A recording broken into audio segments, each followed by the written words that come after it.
Great. So thanks everyone for joining today's London Policy and Strategy Network session. We're going to focus today on organisational resilience, and really pleased to have Empower and Henrietta here today.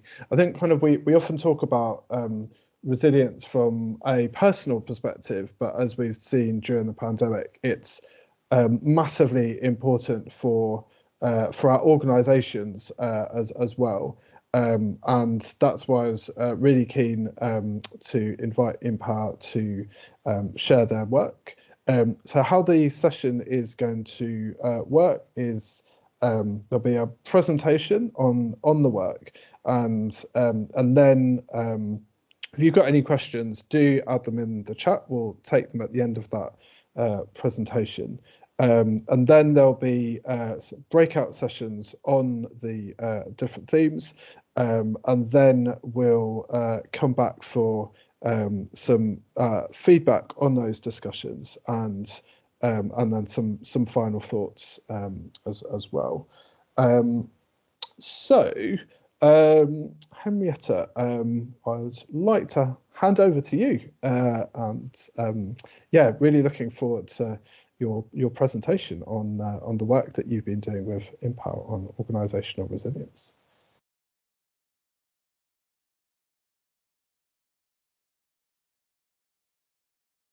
I think you might be on mute.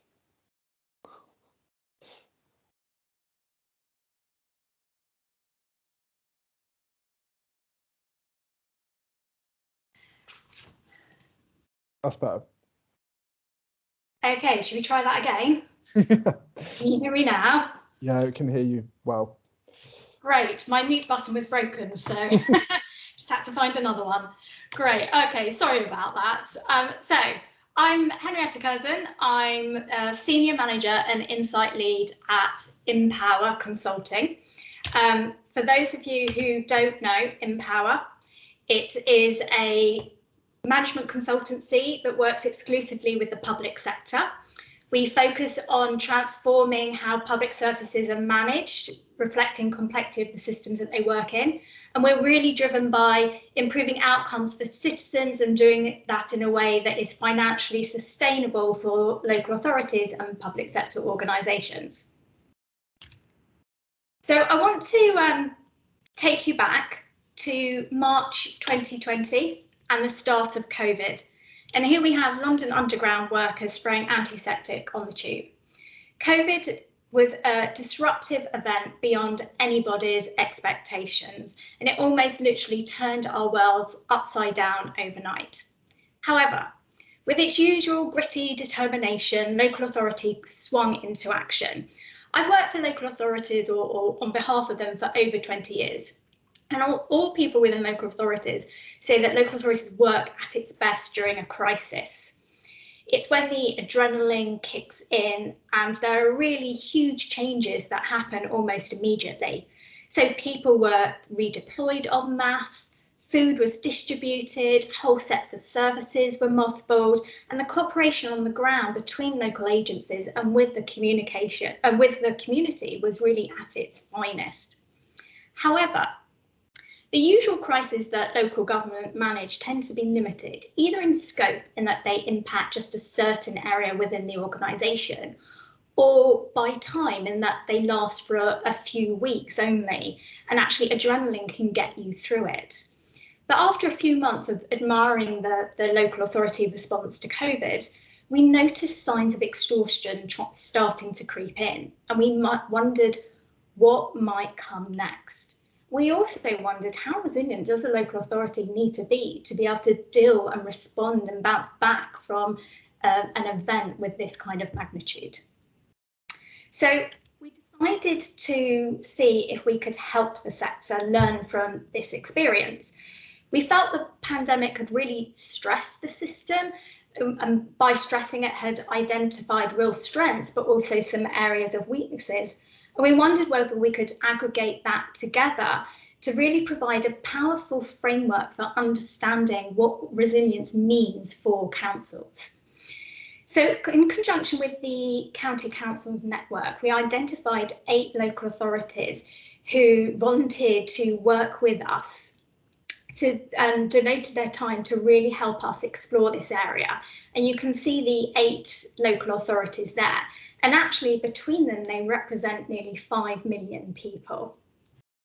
So with those local authorities, we interviewed senior leaders, we interviewed chief executive, we interviewed exec directors, and we also sourced additional information to help supplement our insights. So our aim was really to see if we could define what it would take for a council to be able to ride the waves rather than be swamped by it. Were there particular characteristics that were common or characteristics that weren't present or that would actually make a difference in terms of resilience? So we started off by looking at the academic literature around system resilience, and then we adapted that for local authorities and we iterated it quite a few times given the conversations that we were having with the 8 councils, the interviews that we were doing and the information that we were collecting. And this led us to publish a report, which we did in June, and to create a framework to be able to assess organisational resilience. And we published this and made it freely available in July so that others are able to use it, remix it, adapt it. So we found that organisational resilience has really been misunderstood and narrowly framed as either personal resilience at scale or the ability to keep going. Now, personal resilience is the ability to cope with the negative effects of stress. And though it's really important and there is a connectivity between personal resilience and organisational resilience, it really puts a misplaced onus on the individual. And in terms of the ability to keep going, that also is very important, but actually it doesn't enable a council to adapt and to be able to build back stronger. If councils continue to just run in this way, it would lead to exhaustion. The other thing we noticed is that councils exist in highly complex environments, and complex systems have a degree of uncertainty because there are situations that are difficult to predict that are likely to happen, or situations that are difficult to anticipate. And that uncertainty can lead to waves of disruptions happening. So resilience is needed to anticipate, adapt, and bounce forward from all of these disruptions. COVID is probably going to be the biggest disruption that any of us are going to see in our lifetimes, but local authorities deal with a whole range of disruptions, and including much smaller ones such as a poor Ofsted inspection, a surge in demand, or provider failure. And I've got a bingo card here of all different types of disruptions that a local authority might have to deal with. And in the chat, Noel's going to put a question in there because it would be really interesting to be able to hear from you. How many times have these disruptions or other similar disruptions happened in your council in the past 3 years?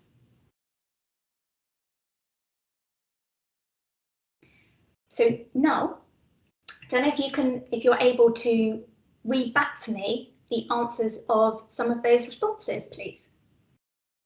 I'm just waiting for the responses to come through, but what I can say is that for my organisation, that would be 7 out of I think 9 if I've calculated it correctly.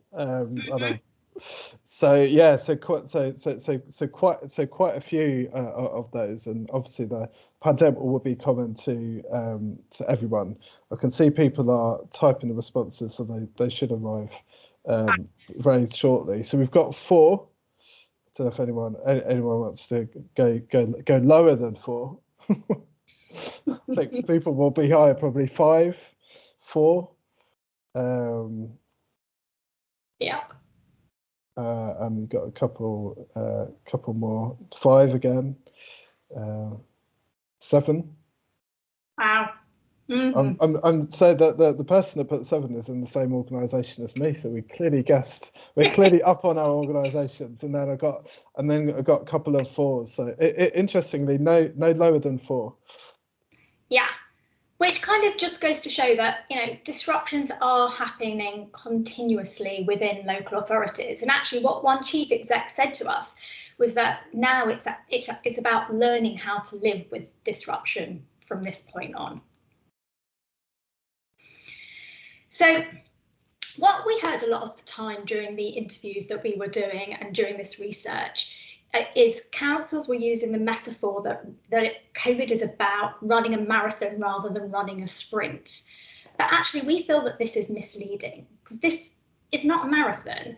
There is no finish line. Disruption is part of core council business, given the uncertainty of complex system. So actually, it's more like riding the waves. Disruptions are going to keep on coming, small or large, maybe slightly different timings between them. So councils need to really change their mindset to view resilience as a capability rather than a response to an event. And also councils aren't able to keep running on adrenaline alone. They need to start drawing from their core strength and be able to keep riding the waves. So our framework itself has identified within it 3 capabilities that a resilient organisational needs. The first capability is that absorptive capability, which is the ability to undertake rapid change. It's the persistence, and this really is the defining characteristics of local government. But that alone is not enough. It also needs adaptive capabilities, which is the ability to make incremental changes to be able to move forward, and also anticipatory capabilities, which is about sustaining changes and being able to prepare for future disruptions. The framework also has within it 6 characteristics of a resilient organisation. And these are characteristics where absorptive, adaptive and anticipatory capabilities are required. By building these capabilities for each of the 6 characteristics, a council will be resilient. Now, I did mention that I work for a management consultancy, so I have got a matrix in here because any research by a management consultancy has to have a matrix as part of the results. Ours is a 6x3 matrix. So what we've done is defined a series of indicators that help ascertain the strength of each capability for each characteristic. And actually this, I believe, has been shared with you already in the framework that was emailed around to everyone a few days ago. So as well as being able to create the framework, the research that we did, and that allowed us to actually analyse the levels of resilience with the 8 organisations that we were working with. And although each council has a unique profile, there were some commonalities that emerged across all of them. And one of those commonalities is that councils are stronger at applying absorptive capabilities. This is where their real strength lies. There's a clear prowess in maintaining operational standards, safety, delivery. It really reinforces those kind of skills to preserve and persevere and keep on going. The anticipatory capabilities are the ones that are least well developed for councils, with many councils not being able to find the time, the capacity to sustain and optimise the positive changes that are being made and being able to prepare for future changes. And we found that this profile was kind of playing out in COVID, where we were finding that willingness was trumping well-being. So the willingness of dedicated staff to really do everything that they can, push themselves to their limits, draw on their adrenaline, has really built and resulted in fatigue, despite councils really trying to push for staff well-being during this time.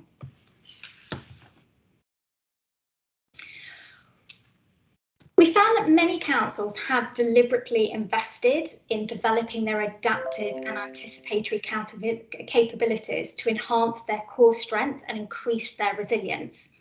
This can be seen in building well-being cultures, investing time in system leadership, developing strong information systems to maintain a financial grip. We're also finding that councils have started to highlight the capabilities that they want to strengthen. Those are areas where COVID-19 has identified and revealed some gaps in capabilities. And councils here were talking about reimagining their estate and ways of working. Some are considering how they can distribute practice specialisms. Others were looking at how they can continue to build on leveraging data going forward. And there are definitely areas of council resilience that we should be celebrating. So firstly, councils are really able to flex successfully to respond to the recent disruptions. And a lot of this was a result to flex their governance successfully. And a lot of this was a result of the trust that had been built between officers and members. All the councils we spoke to felt that they had accurate and timely financial and performance information to make strategic and operational decisions, and this extended to disruption-specific information as well. So, for instance, most councils felt that they were able to maintain a financial grip during COVID because they had strong financial systems already in place that were easily adaptable. The workforce was also able to mobilise really well at the beginning of COVID-19, and staff were supported to complete critical tasks and trained to do new tasks. And one council actually established a temporary staffing agency, and they mapped the kind of critical roles with the people and the skills of the people who were up for redeployment. And that enabled them to successfully redeploy up to 900 members of staff during COVID.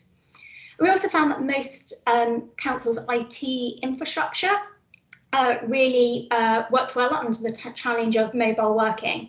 And that's mainly because they had already modernised or were able to quickly accelerate their modernisation plans. Staff wellbeing and engagement really was at the forefront of a lot of the work that councils were doing during COVID. All councils had good communication, regular formal and informal two-way communication, visible leadership. They were doing live pulse checks during sessions. And one council actually that was particularly strong had been through a leadership programme, which had created a real culture of staff engagement and wellbeing.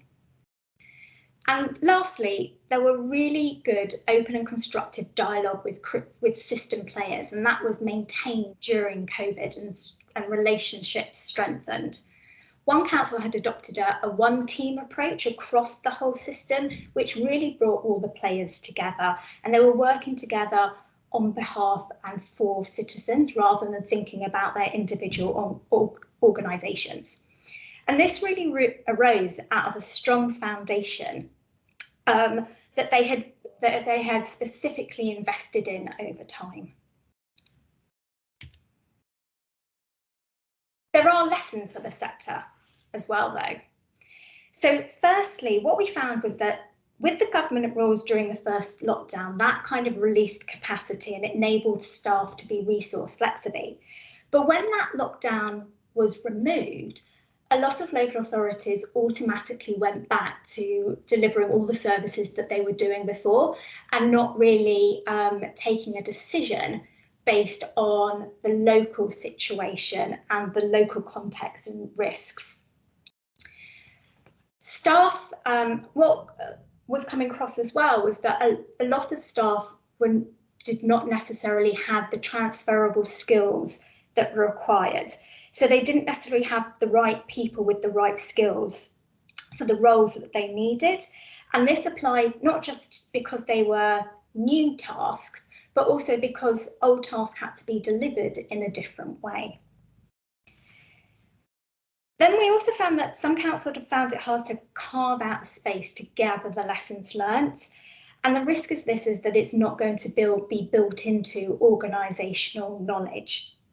And the point there about few councils actively nurturing cultures that foster innovation, the impact of that was that we saw that staff weren't confident making decisions in the unknown environment of COVID-19. And actually a lot of the time when they were therefore escalating what should have been operational decisions, they were escalating them quite high up the organisational structure. So the last thing that I just wanted to touch on is that we know that investing in organisational resilience isn't a statutory requirement. It is a deliberate leadership choice to enable councils to deal more effectively with future disruptions and be in a better position to operate within complexity. And what we have here is 3 steps that we propose will support a council to transition to and build upon their reserves of core strength. So one is undertaking that remedial activity to address the exhaustions that some councils are finding to reclaim that positive energy. Second, it's about assessing that appetite for investing in organisational resilience. And third, undertaking a planning exercise to prioritise the capabilities to grow against the 6 characteristics in the framework, given the local risks and the local context. So I'm going to finish it there, and I'm going to actually stop sharing my screen, and if it's okay if I can just ask you, Noel, if there were any comments at all at this moment in time.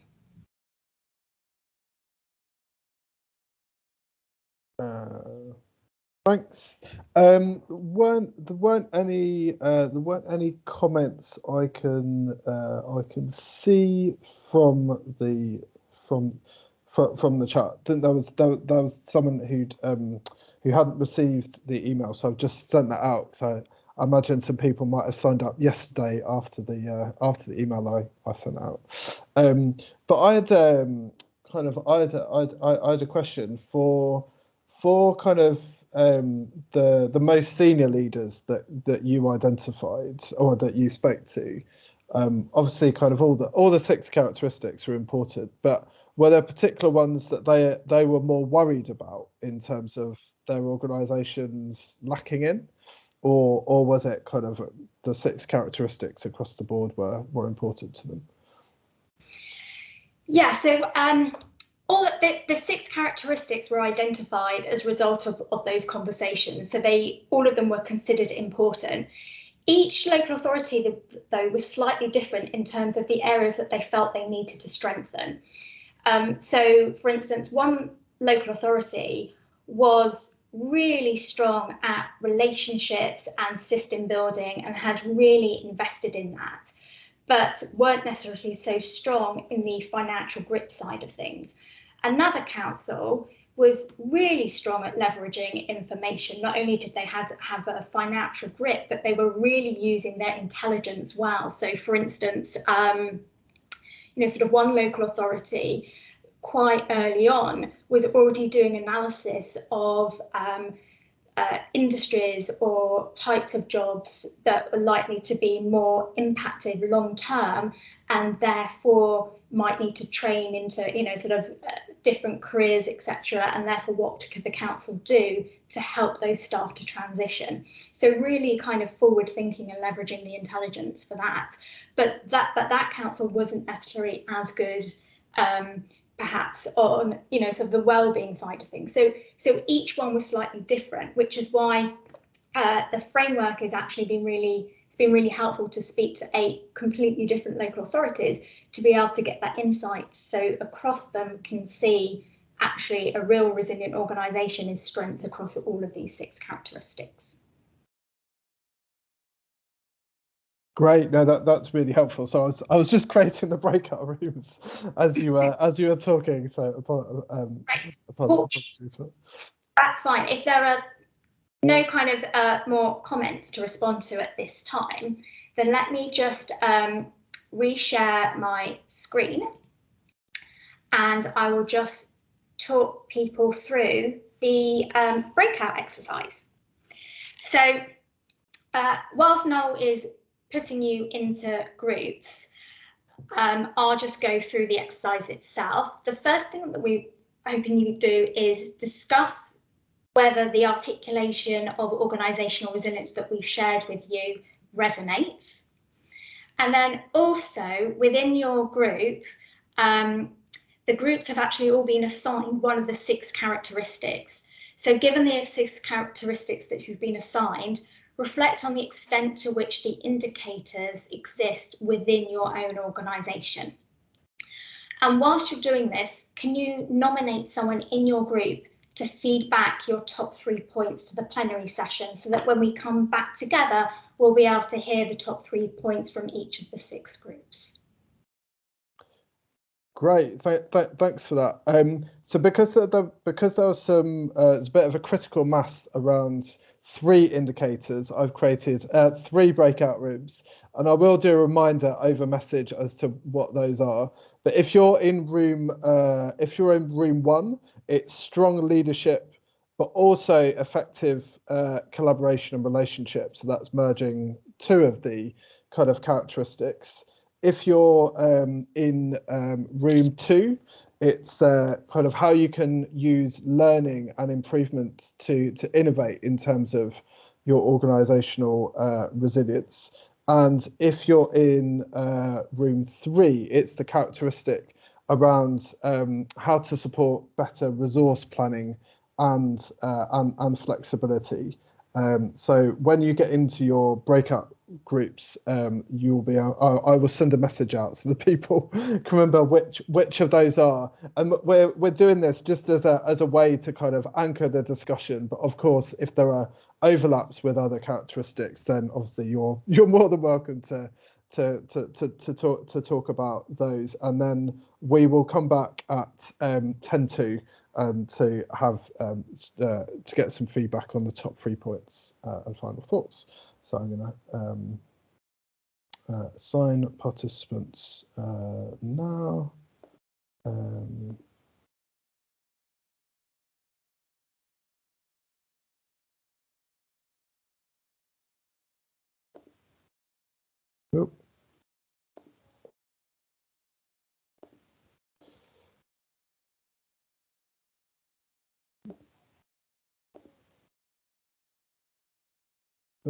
Right, I'm opening them now, so you should all be moving into your breakout rooms.